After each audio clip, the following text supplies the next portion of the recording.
কি আবার কি করছো দুপুরবেলা? কি আর করব, উনুনটা তো ভেঙেই ফেলেছো। অনেক বেলা হয়ে গেছে তো, রান্না বান্না কখন হবে? রান্না বান্না হবে না আজকে। উনুন দেখো বন্ধুরা, তোমার দাদাভাই উনুনটা পুরো ভেঙে ফেলেছে। এমনিও তো ছেলে ছোট, আমি ঠিকঠাক ভাবে উনুনে রান্না করতেও পারি না, গ্যাসেই করি। উনুনটাও ভেঙে ফেলেছে, এদিকে বাজারেও যায়নি।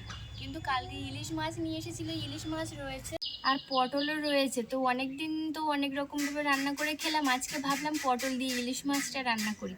তো পটল দিয়ে ইলিশ মাছ রান্না করবো। আগে উনুনটা নাতা দিয়ে নিই, বাবু তো ঘুমাচ্ছে। ও যতক্ষণ ঘুমাচ্ছে ততক্ষণ আমি কাজ করতে পারি, বাদ বাকি সময় আর কাজ করতে পারি না। তো তোমরা ভিডিওটা অবশ্যই দেখতে থাকো, আশা করবো ভালো লাগবে। রান্নাটা করার জন্য সবার প্রথমে আমি 4 পিস ইলিশ মাছ ধুয়ে পরিষ্কার করে নিয়েছি। আর হ্যাঁ, ইলিশ মাছ কিন্তু তোমাদের দাদাভাই কালকে 2টো নিয়ে এসেছিল। তো আমি 2 পিস রান্না করেছি, আর মাথাটা রয়ে গেছিলো, সেটা আজকে রান্না করব। সবার প্রথমে মাছে আমি হলুদ আর লবণ মাখিয়ে নেব। দিয়ে দিলাম হলুদ, দিয়ে দিচ্ছি লবণ। ভালোভাবে মাছের মধ্যে লবণ হলুদটা মাখিয়ে নেব। এখানে কড়াই বসিয়ে কড়াই গরম করে নিয়েছি। কড়াইয়ের মধ্যে দিয়ে দিচ্ছি একটু তেল। সর্ষের তেলে রান্নাটা করলেই বেশি ভালো হবে। এখানে কিন্তু আমি রিফাইন্ড অয়েল নিয়ে নিয়েছি। এবারে আমি মাছগুলিকে ভেজে নেব।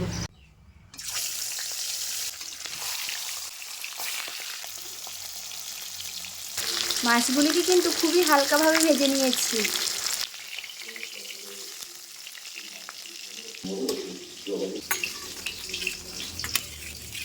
কড়াইতে তেল রয়েছে, তেলের মধ্যে দিয়ে দিচ্ছি কেটে রাখা পটল।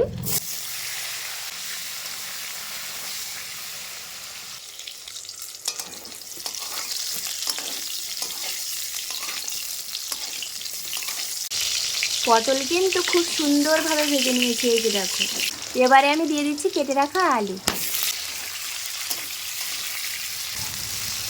পটল আর আলু কিন্তু খুব সুন্দরভাবে ভেজে নিয়েছি, দেখো কত সুন্দর লাগছে। এখানে আমি এবার দিয়ে দেবো স্বাদ মতো লবণ, পরিমাণ মতো হলুদ গুঁড়ো, আর দিয়ে দেবো 2টো টমেটো। দিয়ে খুব ভালোভাবে কিন্তু কষে নিতে হবে।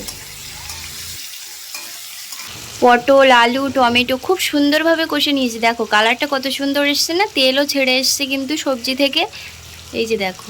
এবারে আমি দিয়ে দেবো পরিমাণ মতো জল। পরিমাণ মতো জল দিয়ে দিয়েছি। এবারে দিয়ে দিচ্ছি লঙ্কা বাটা। লঙ্কা বাটাটা দিয়ে দিয়েছি। এবারে ঢাকা দিয়ে দেবো 5 মিনিট, গ্যাসের ফ্লেমটা কমে রেখে। এবারে আমি ঢাকনাটা খুলে নিচ্ছি। পটল আলু কিন্তু প্রায় সিদ্ধ হয়ে এসছে। এবারে আমি ভেজে রাখা মাছগুলিকে দিয়ে দেব।